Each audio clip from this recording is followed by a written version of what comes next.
자, 지난주부터 룻기를 살펴보고 있습니다. 지난주에 나누었던 말씀을 잠시 복기해보고 오늘 말씀으로 넘어가려고 하는데요. 베들레헴에 거주하던 한 가정이 흉년을 만나서 모압 땅으로 이주하게 됩니다. 그런데 이주한 지 얼마 지나지 않아 예상치 않은 뜻밖의 삶의 고난이 이 가정을 뒤엎게 되는데요. 가장이었던 엘리멜렉이 갑자기 사망하게 됩니다. 뒤를 이어서요, 그 기둥과 같은 두 아들 말론과 기련도 갑자기 세상을 떠나게 되죠. 세 과부만 남게 됩니다. 그런데 절망에 젖어 있던 이 나오미에게 복된 소식이 들려오게 되는데요. 하나님께서 당신의 백성들 베들레헴에 양식을 주셨다 함을 듣고, 자, 그 들은데 그치지 않고 일어나 돌아오려 하는 그런 나오미의 모습을 우리가 지난 시간에 함께 살펴보게 되었습니다. 자, 나오미가요, 이 베들레헴 땅으로 돌아가는 이 와중에 두 며느리에게 권면하게 됩니다. 얘들아, 이제 너희는 각자 집으로 돌아가서 새로운 가정을 꾸리도록 해라. 이 늙은 시어머니를 따라와서 너희가 고생받게 더하겠느냐? 아닙니다, 어머니. 저희는 끝까지 어머님을 따르겠습니다. 이 시어머니의 호의를 거절했던 두 며느리가요, 다시 한번 나오미가 권면하게 됩니다. 얘들아, 너희 집으로 돌아가라. 나에게는 더 이상 소망이 없다. 너희가 행복하게 살기를 원한다. 이 제안에 큰 며느리였던 오르바는 자기 집으로 돌아가게 되지만, 둘째 며느리 룻은 끝까지 이 시어머니 나오미를 붙쫓았다라고 성경은 기록을 합니다. 어머님, 어머니가 계신 곳이 내가 있어야 할 곳이고 어머니가 섬기는 하나님이 바로 제 하나님이십니다. 이 믿음으로 나오미를 따라갔다는 겁니다. 자, 여러분, 오늘 이어지는 말씀은요, 1장의 하반전의 말씀 그리고 이어지는 2장의 말씀을 통해서 주로 등장하는 인물, 그러니까 시어머니 나오미 그리고 그녀를 끝까지 쫓아갔던 그 둘째 며느리 룻, 이 두 인물에게서 우리는 무슨 교훈을 찾아볼 수가 있을까? 하나님께서 이 새해를 출발하는 이제 벌써 2월 첫날입니다. 이 2026년도 벽두에 우리에게 어떤 마음의 자세, 신앙의 자세, 삶의 자세를 갖추기를 원하실까? 이 두 성경의 인물들의 모습을 통해서 하나님께서 전하기를 원하시는 삶의 지혜를 함께 깨달아 나가기를 소망하는데요. 자, 먼저 룻기 1장의 하반절 12절 13절 말씀을 먼저 살펴보도록 하겠습니다. 1장 12절 13절입니다. 내 딸들아 되돌아가라. 나는 늙었으니 남편을 두지 못할지라. 가령 내가 소망이 있다고 말한다든지 오늘 밤에 남편을 두어 아들들을 낳는다 하더라도 너희가 어찌 그들이 자라기를 기다리겠으며 어찌 남편 없이 지나겠다고 결심하겠느냐. 내 딸들아, 그렇지 아니하니라. 여호와의 손이 나를 치셨으므로 나는 너희로 말미암아 더욱 마음이 아프도다 하매. 자, 그럼 앞서 저도에서 말씀드린 대로요, 나오미가요 두 차례에 걸쳐서 며느리들 집으로 돌아갈 것을 강력하게 권면합니다. 여러분, 이게 과연 립서비스일까요? 나는 착한 사람이야 보여주기 위한 자기 과시용 그저 립서비스, 말로 한 흉내의 친절에 불과했을까요? 아닌 것 같습니다.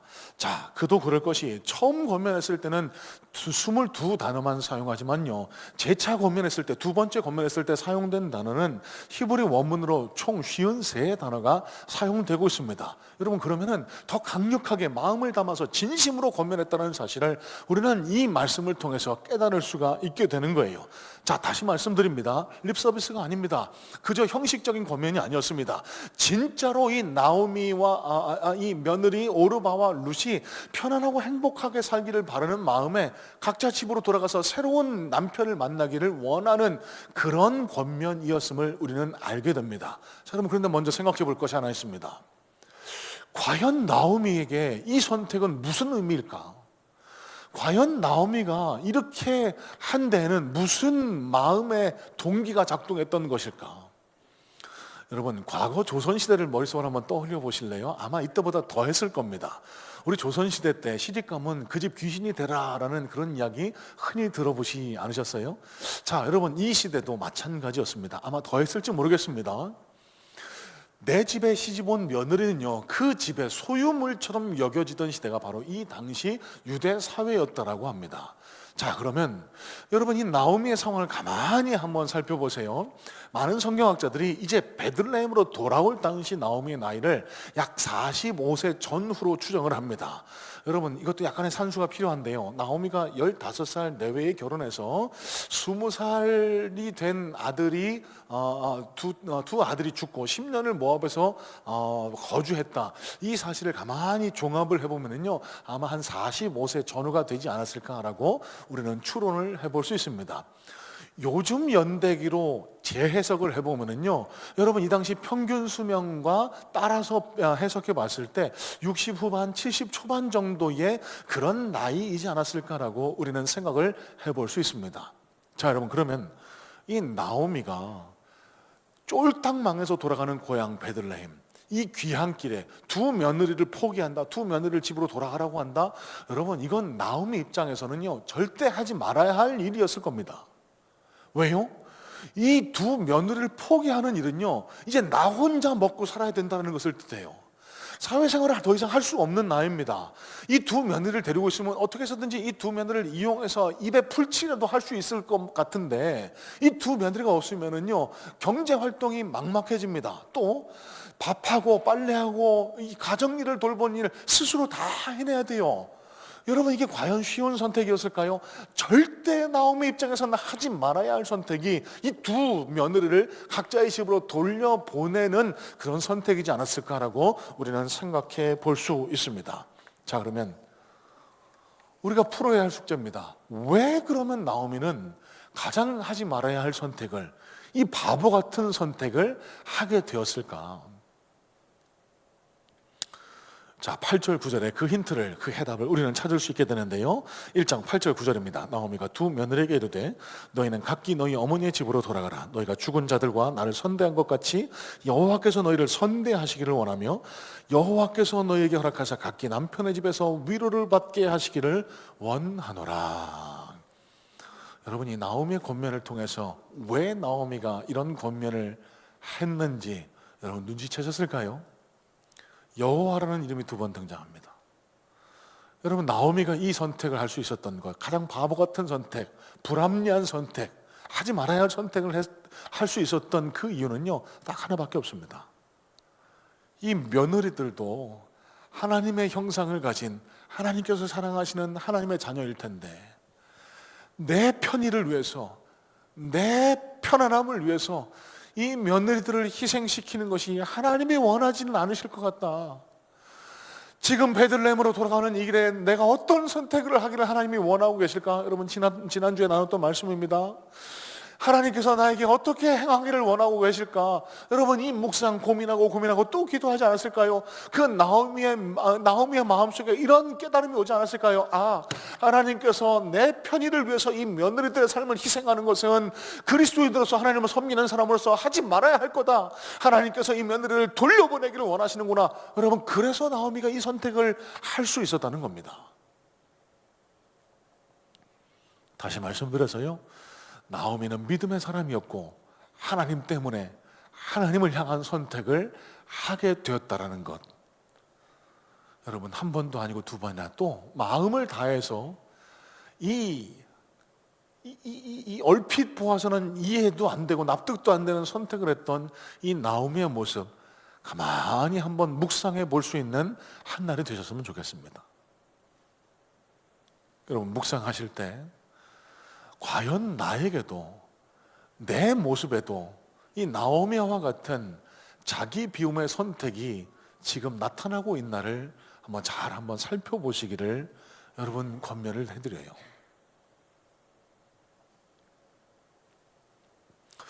여러분 지난 한 주간 동안에도 치열한 삶을 열심히 살아오고 이 자리에 오신 거 잘 알고 있습니다. 얼마나 열심히, 얼마나 노력하면서 얼마나 치열하게 살아오셨을까요? 여러분 세상은요 약육 강식 또 여러 가지 손익에 대한 계산으로 이루어지는 세상이 저와 여러분이 매일 숨쉬고 살아가는 세상 아닙니까? 그러다 보니까요 저와 여러분들의 머리에는 일종의 슈퍼컴퓨터가 내재되어 있습니다.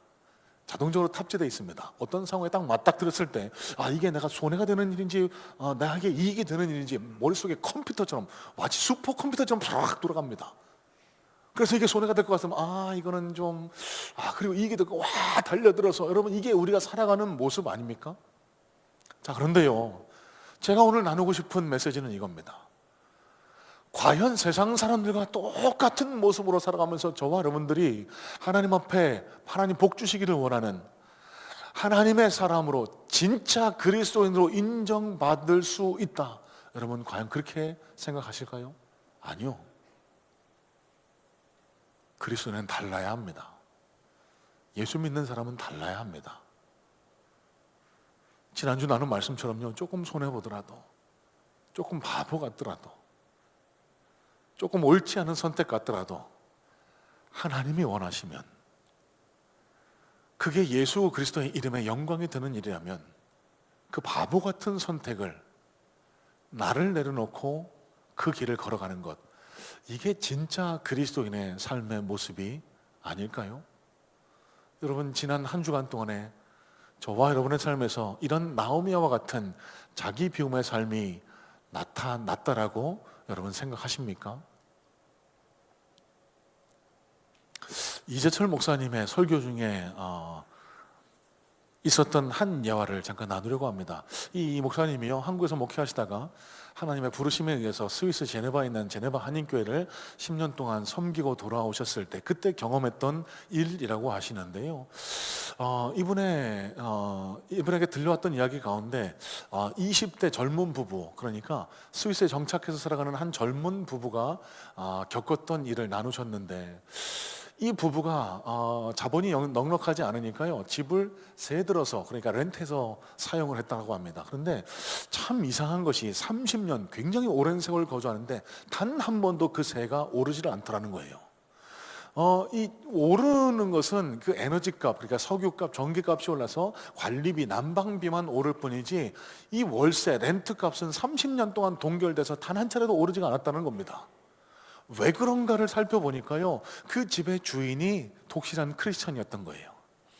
이 집주인이 내 이익, 내 배를 불리려고 그 젊은 어려운 형편 가운데 살아가는 그 젊은 부부의 고열을 짜서 내 이익을 취하는 건 옳지 않다, 그래서 예수 그리스도의 사랑을 실천하라고 30년 동안 단 한 번도 세를 올리지 않았대요. 그러면서 이재철 목사님 하시는 말씀입니다. 한국의 상황을 한번 비교해 보라고, 이와 정반대되는 일이 비일비재하게 벌어지고 있지 않느냐고. 여러분, 한국에서 젊은이들이 새 출발을 할 때 어렵게 시작합니다. 가진 자본이 없기 때문에요. 그런데 여러분, 이 땅 가운데 일어나고 있는 일이 뭡니까? 매해년도 계약 기간을 경신할 때마다 전셋값 올려달라고, 월세 올려달라고 아우성입니다. 그래서 점점 젊은이들이 외곽으로 변두리로 쫓겨나는 일이 지금 이 땅 가운데 비일비재하게 일어나고 있지 않느냐고. 물론 집주인들 가운데 선한 집주인도 있을 겁니다. 하지만 이렇게 매번 필요도 없는 집값을 올려가면서 자기 이익을 채우려는 그 집주인들, 그 가운데는 상당수가 그리스도인일 수 있지 않겠느냐고. 그러면서 당신이 목회하는 교회에서 이 설교를 하셨더니요, 그 다음에 놀라운 일이 벌어졌다는 겁니다. 이재철 목사님 목회하시는 교회에 약 한 집을 20채 소유하시고 임대 사업으로 그렇게 생활하시는 권사님이 계셨는데요, 이 설교를 듣고 난 이후에 당신이 경영하시는 이 모든 집들의 세를 동결하셨대요. 이제 계약을 갱신할 때가 돼서 전세값 올려드려야 되나 이렇게 고민하고 있던 세입자들이 전세를 안 올린다라고 연락을 받고 도대체 왜 그러시느냐고. 다른 집들은 다 그렇게 올려달라고 해서 그 큰 돈 구하느라고, 목돈 구하느라고 난리인데 왜 이 집주인은 그러시느냐고. 그래서 찾아가서 물었더니요, 이 권사님이 이렇게 대답하시더랍니다. 저는 교회에서 배운 대로 할 뿐입니다. 깜짝 놀랐던 세입자들이요, 너무 놀라고 감격해서 눈물을 흘렸다는 그런 이야기가 이재철 목사님의 설교를 통해 전해집니다.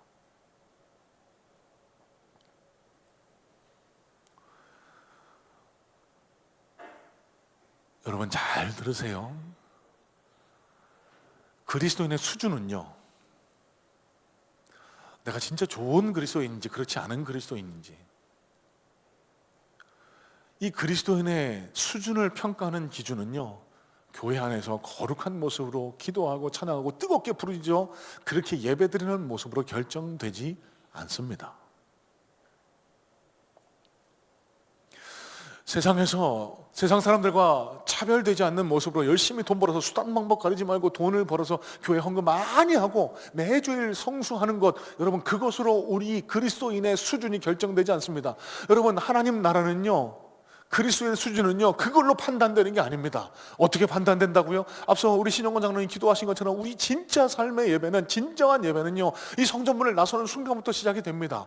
언제 우리가 진짜 그리스도인인지 판가름 나게 될까요? 우리가 서 있는 그곳에서 나오미처럼 자기를 비워내고 예수 그리스도의 향기를 풍겨낼 때, 그래서 누가 보더라도 아, 저 사람은 교회 다니는 사람이구나, 저 사람은 예수 믿는 분이구나, 여러분 이런 평가, 이런 인정을 받게 될 때, 여러분 그게 진짜 그리스도인의 모습이고요, 그 모습을 통해서 하나님 나라가 확장되고 하나님 나라인 천국이 저와 여러분의 삶 속에 경험될 수 있다는 겁니다.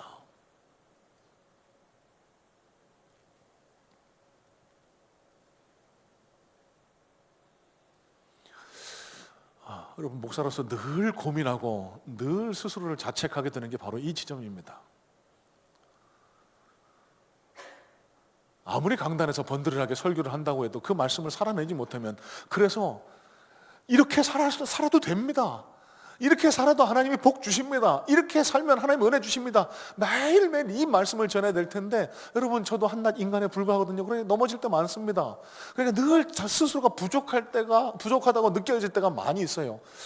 또 무슨 얘기를 하시려나 긴장하시는 분이 계실 텐데 그러지 마시고, 여러분 그렇다고 해서 제가 매일 그렇게 실패하고 넘어지는 그러지만은 않습니다.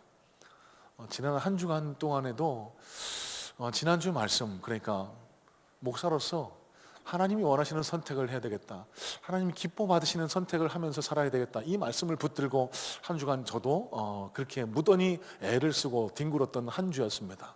그러다 보니까요 그 삶 가운데 하나님이 주시는 평안, 감사, 넘치는 감격의 기쁨을 맛보게 될 때가 있더라고요. 목사님 무슨 일이에요? 좀 구체적으로 얘기해 주세요. 말씀 안 드리겠습니다. 자랑처럼 드릴까 봐. 그리고 또 제가 한 이 행동이 여러분들과 나누게 되면 천국의 상급을 빼앗기게 될까 봐 하나님과 둘만의 비밀로 좀 남겨놓고 싶다는 그런 욕심이 들어서, 목사님 괜히 또 궁금하게, 여러분 양해해 주세요. 가끔씩 제가 요즘 그런 생각을 합니다. 그래도 내가 조금씩 성장하고 있구나, 그래도 목사답게 그렇게 변해가고 있구나, 이런 은혜를 느낄 때마다 얼마나 가슴 벅찬 행복감, 기쁨을 느끼고 살아가게 되는지 몰라요.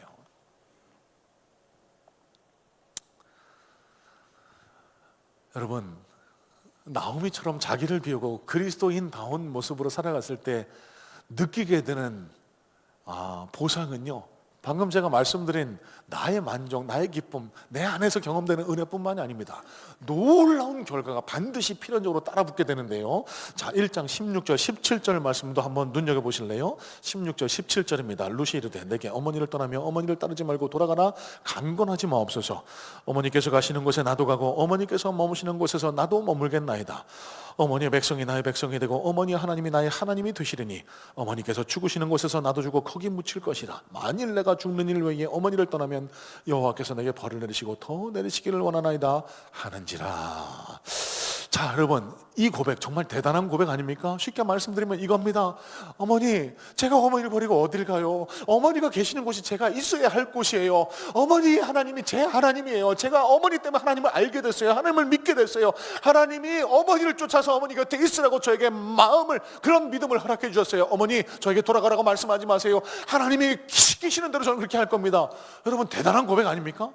여러분 이 고백 속에서 찾아봐야 할 게 있습니다. 여러분 앞서 지난 시간에 나누었지만 이 룻이 어디 여인이라고요? 이방 여인, 모압 여인이었습니다. 하나님을 모르는 가정에서 나서 자란, 교육받았던, 다른 신들을 섬기고 살아가던 이방 여인 룻입니다. 그런데 이 이방 여인 룻에서 나오는 고백이 뭡니까? 하나님이라는 입술의 고백이 나옵니다. 하나님 때문에 나오미처럼 자기 비움의 선택을 하고 있는 겁니다. 어떻게 해요? 왜요? 나오미를 통해서 하나님을 만난 겁니다. 나오미의 모습을 통해서 눈에 보이지 않는 하나님을 만나게 된 거예요. 저 시어머니 나오미가 살아가는 모습을 보니까 눈에 보이지는 않지만 하나님이라는 분이 살아계시는구나, 하나님이라는 분이 신들 중에 신이시구나, 하나님이라는 분이 내 삶의 주인이시구나, 나를 살아가시는구나, 이 사실을 믿고 믿음을 고백하게 된 겁니다. 여러분, 이 사실을 통해 우리가 깨달을 수 있는 건 뭘까요? 나오미처럼 하나님 뜻대로 살아갔을 때 우리에게 주어지는 가장 놀라운 복이요, 자녀들의 믿음의 복을 우리가 누리게 되는 겁니다. 자녀들이 하나님 앞으로 돌아가게 되는 복을 우리가 누리게 돼요.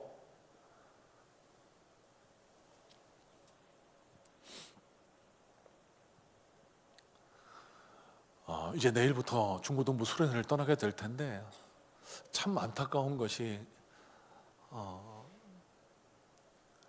이제 이 믿음의 다음 세대가 참 위태롭습니다. 자연적으로 그 숫자가 줄어드는 것도 있지만 어떤 분과 신방하고 대화하는 과정에서 나눈 대화인데요, 예전에는 한 학급에, 물론 저희 때는 한 학급에 한 60명, 70명씩 있었습니다만 그 중에 교회 다니는 아이들 절반 이상 됐어요. 그죠? 근데 지금 한 학급에 한 30명 정도 된다고 하나요? 그러면은 교회 다니는 예수 믿는 아이가 1명, 2명밖에 되지 않는데요. 왜 그럴까? 예수 믿는 그리스도인 그 숫자 통계는 거의 유사한데, 그러면서 곰곰이 생각을 해봤습니다. 지난주에 어떤 집사님 사업장을 신방에서 나누는 대화 가운데 참 가슴 아픈 대화를 나누게 됐습니다. 사업들을 하시는 분이 가장 어려운 점이 뭐냐고 하니까 어떤 물품을 이렇게 좀 공급을 해드렸는데 그 돈을 떼었을 때 이 돈을 지급을 안 해주시는 거예요. 그런데 참 가슴 아픈 것은 그 돈을 잘 안 주시는, 돈을 떼어먹는 그런 사기 같은 이런 분들 카카오톡 프로필을 보면 그렇게 성경 구절들을 띄워놓고 계시더라고. 여러분, 이 무슨 일일까요? 그런 모습으로 살아가면서 어떻게 자녀들이 그 믿음을 본받습니까? 그런 모습으로 살아가면서 어떻게 자녀들에게 교회 다녀서 예수 믿으라고 어떻게 말할 수 있습니까?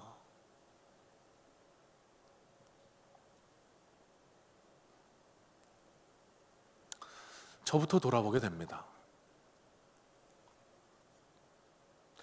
제가 아무리 강대상에서 설교를 이렇게 번들하게 하고 제가 아닙니다만 가정에서 유명한 목사가 돼서 막 여기저기 불려다니고 방송에 나와서도 설교하고 그런 목사가 됐다고 가정해 보세요. 근데 저희 집안의 자녀들이 예수를 안 믿어요. 왜요? 저의 그 이중적이고 위선적인 모습 때문에. 교회에서는 설교 번들하게 하는데 가정에서는 그렇게 못 사는 거예요. 저게 무슨 예수 믿는 사람이고, 난 아빠 보면은 예수 못 믿을 것 같다고. 여러분, 그런 목사 가짜 목사입니다. 실패한 목사입니다. 아무 소용 없습니다. 여러분, 여기 앉아 계신 부모님들, 여기 함께 예배하는 부모님 되신 크리스천 분들, 가장 강렬한 소원, 가장 중요한 마음의 소원이 뭘까요? 자녀들 예수 잘 믿어서 하나님의 자녀가 되는 것 아닐까요? 여러분, 그럼 어떻게 해야 됩니까? 내 모습을 통해서, 내가 신앙생활하는 모습을 통해서 하나님을 볼 수 있어야 합니다. 눈에 보이지 않는 하나님을, 내 안에 계시다라고 하는 예수님을, 아무리 들어도 안 믿어지는 예수님을요, 우리 엄마 아빠가 저렇게 신앙생활하는 거 보니까 하나님이 계시긴 계신가 보다. 여러분, 이게 우리가 해야 할 가장 중요한 삶의 자세 아닐까요? 여러분, 자녀들에게 뭘 물려주실래요? 여러분, 용서하십시오. 여러분 생애 마지막 날, 이제 이 세상을 떠나야 하나님 품에 가야 될 텐데, 여러분, 뭘 가장 자녀들에게 물려주고 싶으실 것 같으세요? 돈이요? 사업체요? 아니요, 저 안 그럴 것 같은데요. 그런 거 없어도요, 내 곁에 있는 자녀들 보면서 그래도 어렵게 살았지만, 힘들게 살았지만, 내가 신앙생활하는 모습을 통해서 이 자녀들이 예수님을 만나고 하나님과 함께 동행하는 모습을 보면은, 여러분, 그것보다 더 귀한 감격, 감사가 또 어디 있을까요? 여러분, 오늘부터 시작하셔야 됩니다. 그날로 밀어놓지 마세요. 우리의 자녀들이 예수를 믿기 위해서 가장 중요한 기본 조건은요, 저와 여러분들이 진짜 예수 믿는 그리스도인처럼 살아가는 겁니다. 나오미처럼 살아가는 겁니다. 세상 사람들과 똑같이 주일날만 예배드리고 주일날만 거룩한 척하고 주일날만 예배드리면서 그렇게 교회 생활하는 거 아니고, 일상의 삶에서 예수 믿는 사람처럼 자기를 비워내고 자기 욕심 따라 살아가는 것이 아니라 하나님이 원하시는 선택을 하나하나 그렇게 발걸음을 옮겨나갈 때 우리 자녀들이 우리의 모습을 보고 예수님을 만나고 하나님을 쫓아 살아가는 그런 은혜의 역사, 구원의 역사가 저와 여러분들 가정에도 일어나지 않을까요? 여러분, 소원합니다. 저와 여러분의 삶의 모습에서 이 나오미처럼 자기 비움, 자기 희생의 그리스도인의 모습이 나타날 수 있게 되기를요. 그래서 그토록 우리가 간절히 소원하던 우리 가족의 구원, 우리 자녀들의 구원이 우리 성문의 가정들마다 풍성하게 넘쳐흐르는 역사가 우리 모든 성문의 성도님들에게 경험될 수 있게 되기를 주님의 이름으로 소원하고 축복합니다.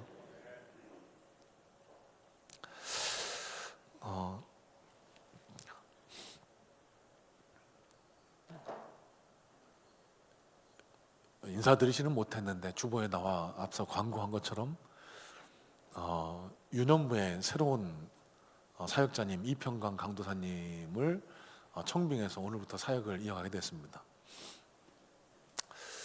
제가 예전처럼 사역자님들과 교회에 근무하시는 분들을 모아놓고 그렇게 회의하는 걸 별로 좋아하지는 않습니다. 특별한 일이 있을 때만 합니다. 새 가족이 왔을 때 환영하기 위해서. 어제도 그래서 우리 사역자님들을 모시고 커피 마시면서 그렇게 새로 오신 사역자님과 대화를 나누는 시간을 잠깐 가졌는데요. 이분이 목사님 아드님이에요. 큰 교회에 목사님이 아니라 어려운 교회, 작은 교회를 목회하시다가 5년 전에 세상을 떠나셨대요. 어머니와 함께 그 교회를 맡아서 사역하시다가 좀 사역을 배워보고 싶어서 저희 교회에 합류해서 함께 신앙생활을, 사역을 이어가게 되셨습니다. 제가 이분께 여쭸어요. 가장 존경하는, 가장 좋아하는 목사님이 누구냐고. 왜 그렇게 물어보면은 이분의 성향을 어렴풋이 파악할 수 있거든요. 그랬더니 대뜸 하시는 이야기가, 저는 제 아버지가 목회의 롤모델입니다 라고 답을 하십니다. 다른 건 잘 모르겠습니다. 저는 그분 아버지를 한 번도 뵌 적도 없고 알 수도 없습니다. 그분 교회를 알지도 못합니다. 하지만 한 가지 제가 확신하게 되는 게 있습니다. 이평강 강도사님의 아버님, 그래도 하나님 앞에서 신실하게 목회하신 분이셨겠구나. 자녀가 아버지를 닮고 싶다라는 고백은 그냥 나오지 않습니다. 나오미처럼 자기를 비워내고 한 날 한 날 주님이 원하시는 모습으로 살아가려고 몸부림칠 때 우리 자녀들의 입술에서도 이런 아름다운 고백이 터져 나오게 되지 않을까요? 자, 두 번째입니다. 2장 3절 4절 말씀 눈으로 한번 살펴봅니다. 룻기 2장 3절 4절입니다. 룻이 가서 베는 자를 따라 밭에서 이삭을 줍는데 우연히 엘레멜렉의 친족 보아스에게 속한 밭에 이르렀더라. 마침 보아스가 베들레헴에서부터 와서 베는 자들에게 이르되 여호와께서 너희와 함께 하시기를 원하노라 하니 그들이 대답하되 여호와께서 당신에게 복 주시기를 원하나이다 하니라. 자, 여러분, 이 구절에서 눈여겨봐야 할 두 단어, 여러분 성경에 한번 표시를 해두셨으면 좋겠습니다. 그리고 묵상해 보시면 좋겠어요. 우연이라는 단어, accidentally, 또 마침이라는 단어입니다. just then이라는 단어입니다. 우연히와 마침. 자, 여러분, 이게 무슨 뜻일까요? 룻이요, 베들레헴에 도착합니다. 이제 일을 해서 먹고 살아야 됩니다. 이 남의 밭에 가서 이삭 줍는 일, 이 당시 가장 낮은 하층민들이 지금의 넉마주의가 하는 일이라고 이해하시면 되겠습니다. 마침 보아스의 밭에 가서 우연히 일을 하는데 그 밭의 주인은 보아스가 이 룻을 눈여겨본 거예요. 여러분, 뒤에 이어지는 룻의 스토리를 잘 아시게 될 줄 압니다. 이 대지주 보아스가요, 이 유력한 자 보아스가요, 룻을 눈여겨보고요, 쫄딱 망한 집안에 아무것도 별볼일 없는 이 룻, 이방여인 룻을요 자기 아내로 맞이합니다. 그래서 이 룻이요, 이방여인이요, 그리스도의 족보에 오르게 되는, 그 팔자가 역전되는, 편안하게 살게 되는 놀라운 은혜를 경험하게 돼요. 여러분, 그 실마리, 그 역사의 출발을 이 두 단어로 우리는 생각해 볼 수 있습니다. 우연히와 마침이요. 자, 여러분, 이게 과연 무슨 의미를 지니고 있을까요? 여러분, 지난주에 나눴던 말씀을 다시 한번 떠올려 보시길 바랍니다. 하나님의 구원은요, 전적인 하나님의 은혜의 역사, 하나님의 택하심에 의해 일어납니다. 여러분, 저와 여러분들 지금 이 자리에 나올 수 있는 거는요, 우리의 의지, 우리의 공로로 나온 게 아니고요, 하나님이 만세전부터 저와 여러분들을 구원하시기로 작정하시고 하나님의 자녀 삼으시기로 택하셨기 때문에 지금 이 자리에 나와 예배하고 있는 줄로 믿습니다. 하지만요, 우리가 이 땅을 살아나가면서 누리게 되는 하나님의 기적의 역사, 하나님의 능력의 역사는요, 하나님의 은혜 분명히 있어야 합니다. 하나님이 도우셔야 돼요. 하지만 그것만으로 되지 않습니다. 하나님의 은혜의 역사 더하기 우리 인간의 의지, 우리가 어떤 모습으로 살아가느냐, 이게 콜라보가 돼서 빵 터질 때 하나님의 기적의 역사를 맛보게 될 수 있다라고 지난주 말씀을 나눈 바 있죠. 여러분, 그러면 룻이 왜 어떻게 이런 복과 은혜를 누리게 됐을까? 이게 우리가 두 번째로 마지막으로 우리가 함께 살펴봐야 할 말씀의 주제입니다. 자, 여러분, 이 두 단어를 통해서 우리가 배울 수 있는 건 뭘까요? 첫 번째입니다. 앞서 잠깐 말씀드렸는데요, 여러분, 이 당시 이삭 줍는 일은요, 가장 낮은 하층민이 하는 일이었습니다.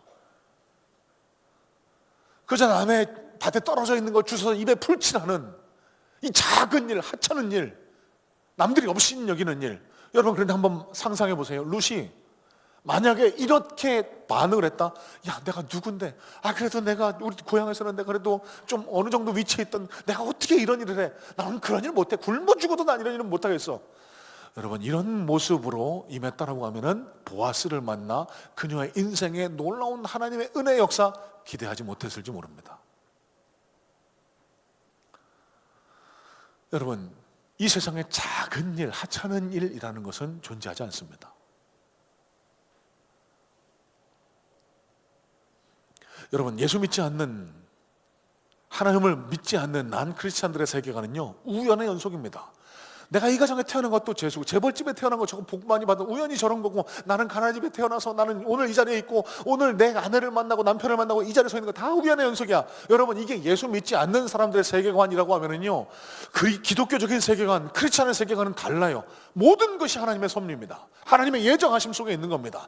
하나님이 오늘 나를 이 자리에 보내신 것도, 우리 가정에 있게 하신 것도, 내 남편 아내를 만나게 하신 것도, 우리 성문교회에서 신앙생활하게 하신 것도 하나님이 만세전부터 계획하시고 인도하신 결과라는 것. 여러분, 이게 성경이 가리키는 예정론입니다. 우연이라는 건 존재하지 않습니다. 여러분, 이 예정론을 마음으로 받아들이시는 것 너무너무 소중합니다. 왜요? 그래야만 원망불평하지 않을 수 있습니다. 갑자기 어려운 일이 찾아오면요, 세상 사람들은 뭐라고 반응하죠? 에이, 재수 없어서 막 세상을 원망하고 불평하고 자신의 팔자를 그렇게 원망합니다. 여러분, 그거 없습니다. 우연한 거 없어요. 하나님이 주신 거예요. 또 이 하나님이 주셨다라는 믿음이 우리에게 주는 필연적인 은혜가 있습니다. 뭘까요? 하나님이 주신 이 고난, 반드시 이 고난 뒤에 좋은 축복이 있다는 것. 그래서 원망불평 없이 이 삶을 살아갈 수 있게 해줘요. 또 다른 하나, 여러분, 예수 안 믿는 사람은요, 잘 되면요 한없이 고개가 뻣뻣해집니다. 내가 잘해서, 내가 이렇게 노력해서. 여러분, 하나님이 주신 복이에요. 그러면 교만하지 않을 수 있습니다. 여러분, 제가 무슨 말씀 드리고 싶을까요? 내가 하나님이 너무 작고 하찮고 내 욕심에 안 맞아서 여러분 지금 마음속에 어려움을 겪고 계세요. 아니요, 여러분, 세상에 하찮은 일은 없습니다. 작은 일은 없어요. 하나님이 거기서부터 시작하라고, 그곳에서부터 하나님의 역사가 일어날 거라고 오늘 저 여러분들에게 말씀하고 계시는 겁니다. 1922년입니다. 16살 소녀 하나가 어느 집으로 시집을 가게 됐습니다. 그런데 이 16살 소녀가 시집을 가보니까요, 첫날 밤을 치르고 보니 이 집에 수십 명의 남자가 모여 있는 겁니다. 그러면서 그 집에 온 손님 수십 명의 밥을 해내야 됐던 거예요. 어떻게 보면은 굉장히 당황스러울 수 있는 이 상황에서, 사진 보여주세요. 이 당황스러울 수 있는 상황인데요, 이 소녀는 묵묵히 자기 일을 해냅니다. 가정 형편이 녹록지 않아서요, 이 중국 봉제 공장에 가서 바느질한 품삯으로 변변치 않은 그저 나물 몇 가지와 간장 종지에 그 남성네들을 먹이게 됩니다. 일주일에도 두어 번씩, 한 달에 수차례씩 모여서 그렇게 남정네들의 밥을 수십 명씩 해내야 됐는데요, 알고 보니까 이 집이 만주에서 독립운동을 하던 이 독립운동대장 김좌진, 이청천, 이범석 장군 등이 모여서 회의하던 독립운동 본부였던 겁니다. 여러분, 독립운동을 하던 독립군이 옷이, 의복이 변변치 않았습니다. 이 소녀가 바느질을 해서 옷을 기워서 그 독립군들 군복을 해입혔대요. 여러분, 독립운동은 총든 남자들만 한 것이 아니었습니다. 저와 여러분들에게 익히 잘 알려져 있는 봉오던 정투, 청산리 대첩, 이 전투에 참여했던 독립군들 대다수가요, 이 소녀가 해준 밥, 중국 공장에서 바느질하고 번 돈으로 내어놓은 밥, 그리고 그녀가 키워준 그 옷을 입고 이 놀라운 역사에 참여하게 됐다는 겁니다. 이분이 나중에 이렇게 독백을 했다라고 합니다. 나에게 그 일은 작은 국가 하나를 경영하는 일이었다라고 그렇게 고백을 하는데요. 2018년입니다. 돌아가신 지 21년 만에 무고훈장을 수여받은 저분은 앞서 보시는 사진에 나오는 허은이라는 분이었습니다. 여러분, 저와 여러분의 삶에 낮은 일, 작은 일은 존재하지 않습니다. 하나님이 보내신 그곳은 하나님의 역사를 경험하기 위한 하나님께서 보내신 그 장소라는 사실을 마음에 품으세요. 자, 7절 말씀을 다시 한번 볼까요? 그의 말이 나로 베는 자를 따라 단사에서 이삭을 죽게 하소서 하였고 아침부터 와서는 잠시 집에서 쉰 후에 지금까지 계속하는 중이니이다. 자, 여러분, 이 구절을 통해서 우리가 마지막으로 찾아보고자 하는 성경적 교훈이 있는데요. 여러분, 룻이 이 작은 일이라고 부끄러운 일이라고 그냥 마지못해서 억지로 했을까요? 아니요, 최선을 다해서 했습니다. 어떻게 할 수 있을까요? 이 7절 말씀은 종이 한 얘기입니다. 아침부터 와서 저녁까지 쉬지 않고 일하고 있습니다.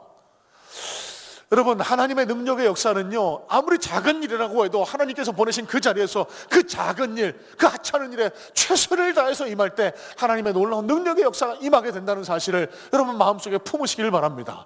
여러분, 지나간 한 주간 동안 어떻게 보내셨어요? 에이, 한 날 한 날을 또 때우자, 한 날 한 날을 또 그냥 넘어가 보자. 여러분, 이런 마음의 자세 갖고는요, 하나님의 놀라운 기적의 역사, 능력의 역사를 경험하지 못하게 될지 모릅니다. 하나님의 기적은요, 또 말씀드립니다, 하나님의 주권적인 역사 더하기 우리 인간이 어떤 마음의 자세로 살아가느냐, 이게 콜라보 빵 하고 터졌을 때 그 자리에 하나님의 놀라운 능력 역사가 일어날 수 있다는 겁니다. 작은 일에도 최선을 다하세요. 여러분에게 맡겨진 일에 최선을 다하는 자세로 한 날 한 날을 살아보세요. 그럴 때 그곳에 하나님의 은혜가 있고요, 하나님의 기적의 역사가 출발되게 될 줄로 믿어요.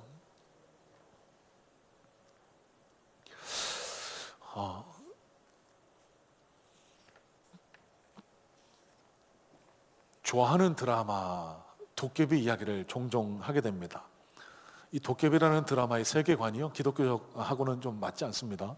이 도깨비는 그럼 천사일까, 사단의 졸개일까, 뭐 이런 것부터 시작해서 내세 분명히 한국의 기본 정서, 불교적인 윤회 사상에 바탕한 그런 드라마일 텐데, 그럼에도 불구하고 참 재밌게 봤던 드라마가 도깨비라는 드라마입니다. 사진 한 장 보여주시겠습니까? 여러 가지 감동적인 장면이 있지만 오늘 잠깐 나누고자 하는 장면은요, 기억하실지 모르겠습니다. 어떤 한 응급실 의사가요, 급하게 어떤 응급 환자를 치료합니다. 빨리 수액 따라주시고요, 빨리 수혈도 부탁하고 수술장 빨리 준비해 주세요. 뭐예요, 빨리요. 그러는데 아무도 주변에 있던 의료진들이 반응을 안 해요. 보니까 시커먼 옷을 입은 저승사자가 나타나서 그렇게 얘기합니다. 뭘 며칠 몇 시 누구님 사망하셨습니다. 알고 보니까 자기는 영혼인 상태로 환자를 돌보고 있었고, 그 놀라는 가운데 그 옆으로 자신의 시신이 그렇게 가고 있는 것을 보게 됩니다. 자, 여러분, 저 장면을 촬영할 때 많은 사람들이 참 감동을 느끼게 됐죠. 이 드라마적인 스토리 때문이기도 하지만 전혀 실제 응급실에 근무하는 의사와 이질감이 없었다는 것. 여러분, 그런데 이 장면에 놀라운 어떤 에피소드가 숨겨져 있는데요, 저 배우, 이 당시까지만 해도 무명이었습니다. 단역 배우였습니다.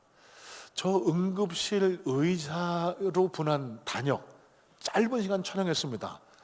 서너 시간 촬영했다라고 합니다. 저 역할을 위해서 그러니까 실감나게 연기하려고 무려 3일 동안 씻지 않았대요. 게을러서가 아니고요, 이 경무에 지친 의사를 잘 표현해내기 위해서 3일 동안 샤워도 안 하고 머리도 안 감고 세수도 하지 않았답니다. 이 촬영을 하려고 하니까 분장팀에서 이렇게 좀 가다듬어 주려고 했대요. 그랬더니 거부했답니다. 이게 더 낫겠습니다. 그런 노력 끝에 저 장면이 탄생했던 겁니다. 여러분, 그 한 장면 그렇게 한다고 해서 무슨 일이 일어나겠어, 이렇게 생각하실 수도 있지만, 그 촬영장에 한 사람이 저 배우의 열정을, 노력을 눈여겨봤답니다. 총감독입니다. 저 친구 누군데 저렇게까지 하지? 여러분, 이 감독이요, 뒤이어서도 놀라운 히트작을 발표를 합니다. 미스터 선샤인, 또 스위트 홈 등의 히트작을 계속해서 촬영을 하게 되는데요. 그때마다 저 배우를 더 비중 있는 역할로 불러서 저 배우가 무명에서 벗어날 수 있었다라고 하는 그런 에피소드가 전해집니다. 여러분, 하나님 일하시는 방식도 이와 같습니다. 아무도 안 보는 것 같죠? 하나님은 다 보고 계십니다. 하나님은요, 작은 일에도 최선을 다하는 그 한 사람을 들어 하나님 나라의 역사를 이루어 가십니다. 하나님은요, 이 땅 가운데 하나님 나라를 펼쳐 가실 때 아무나 사용하시는 게 아니에요. 작은 일에도 충성스러운 모습으로 헌신하는 그 한 사람을 들어 쓰셔서요, 하나님의 역사를, 하나님 나라를 이 땅 가운데 일구어 가시는 분이 바로 저와 여러분의 하나님이시라는 사실입니다. 여러분, 그렇다고 하면은 저와 여러분의 이 2026년도에, 그리고 저와 여러분의 일생에 이 놀라운 하나님의 기적, 하나님의 은혜를 경험하기 위해서 우리가 품어야 할 마음의 자세는 뭘까요? 여러분, 작은 일에도 최선을 다해 임하세요. 여러분, 작은 일에도 최선을 다해 임하시길 바랍니다. 한 날 한 날을 허투루 보내지 마세요.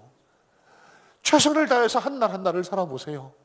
여러분, 그 한 날이 쌓이고 하나님 눈에 전달이 되고 하나님의 역사하실 때 저와 여러분의 삶에도 루스에게 경험됐던 마침 우연히의 역사가 저와 여러분에게 경험되는 그 역사가 일어나게 될 줄로 믿습니다. 자, 여러분, 오늘 나오미와 룻을 통해 하나님이 우리에게 깨닫기를 원하시는 삶의 자세, 삶의 지혜는 명확해 보입니다. 나오미처럼 자기를 비우며 하나님을 기쁘시게 하는 삶을 살아가라는 것, 룻처럼 하나님이 보내신 그 자리에서 아무리 작은 일이라도 최선을 다한, 정성을 다한 삶을 살아가라는 것, 여러분, 이 마음의 자세를 품고 이 한 주간을, 이 2026년도를 살아가실 때 룻에게 경험됐던 놀라운 하나님의 은혜, 하나님의 능력의 역사가 우리 성문의 모든 성도님들의 가정과 사업터와 저와 여러분의 삶 속에서도 충만하게 경험될 수 있게 되기를 주님의 이름으로 소망하고 축복합니다.